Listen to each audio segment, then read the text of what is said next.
Assalamualaikum warahmatullahi wabarakatuh. Di sini saya akan mengulas sebuah materi untuk tugas mata kuliah Filsafat Hukum Islam. Judul materi kali ini yang akan dibahas adalah pendekatan filsafat hukum.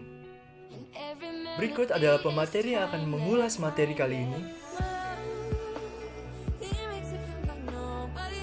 Dan berikut adalah daftar pembahasan yang akan dibahas oleh pemateri.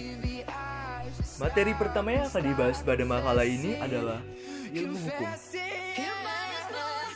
Beberapa pendapat mengatakan bahwa karena filsafat hukum merupakan bagian khusus dari filsafat pada umumnya, maka berarti filsafat hukum hanya mempelajari hukum secara khusus, sehingga hal-hal non-hukum jadi tidak relevan dalam pengkajian filsafat hukum. Sebagai filsafat hukum tunduk pada sifat-sifat, cara-cara, dan tujuan-tujuan dari filsafat pada umumnya. Di samping itu, hukum sebagai objek dari filsafat hukum akan mempengaruhi filsafat hukum sendiri. Dengan demikian, secara timbal balik antara filsafat hukum dan filsafat saling berhubungan. Secara sederhana, dapat dikatakan bahwa filsafat hukum adalah cabang filsafat, yaitu filsafat tingkah laku atau etika yang mempelajari hakikat hukum. Dengan perkataan lain, filsafat hukum adalah ilmu yang mempelajari hukum secara filosofis. Jadi, objek filsafat hukum adalah hukum, dan objek tersebut dikaji secara mendalam sampai kepada inti atau dasarnya, yaitu disebut hakikat.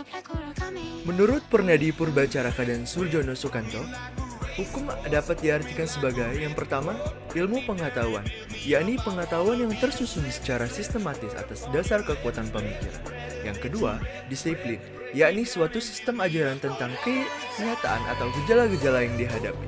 Yang ketiga, norma, yakni pedoman atau patokan sikap terhadap perilaku yang pantas atau diharapkan.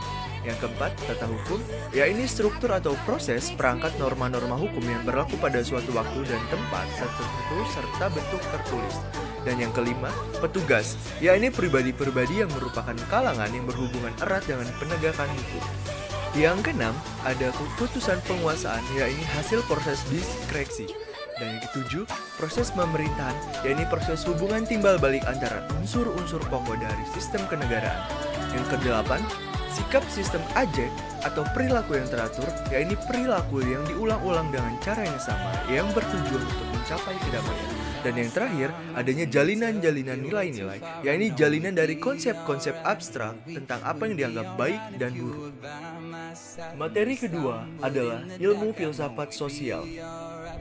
Ilmu filsafat sosial merupakan cabang filsafat yang mempelajari persoalan-persoalan kemasyarakatan secara kritis, radikal, dan komprehensif sejak Plato dan Aristoteles. Kajian terhadap persoalan-persoalan kemasyarakatan sudah menjadi objek penelitian tersendiri. Menurut Plato dan Aristoteles, susunan kemasyarakatan mencerminkan susunan kosmos yang abadi. Manusia berkewajiban untuk menyesuaikan diri dengan susunan itu dan menaati demi keselamatannya. Kalau tidak, ia menghancurkan dirinya sendiri.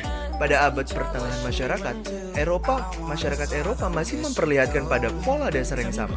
Hanya sekedar mengkoreksi terhadap paham Plato dan Aristoteles.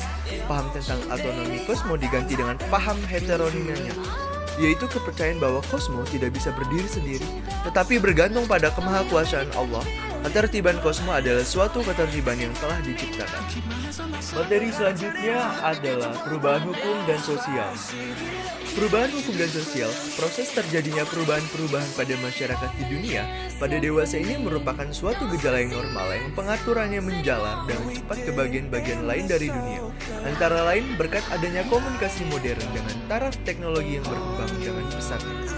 Penemuan-penemuan baru di bidang teknologi, terjadi suatu revolusi, modernisasi pendidikan, dan lain-lain kejadiannya yang di suatu tempat dengan cepat dan dapat diketahui oleh masyarakat-masyarakat lain yang bertempat tinggal jauh dari pusat terjadinya peristiwa tersebut.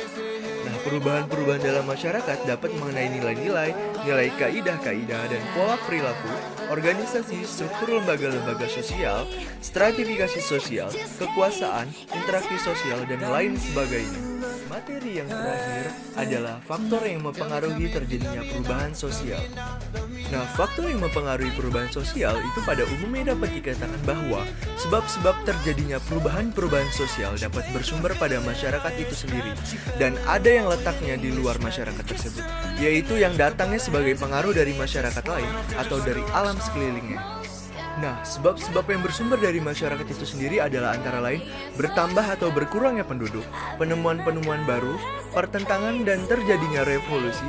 Suatu perubahan sosial dapat bersumber juga pada sebab-sebab yang berasal dari luar masyarakat tersebut. Nah, misalnya, sebab-sebab yang berasal dari lingkungan alam, peperangan, pengaruh kebudayaan dan masyarakat lain, dan sebagainya.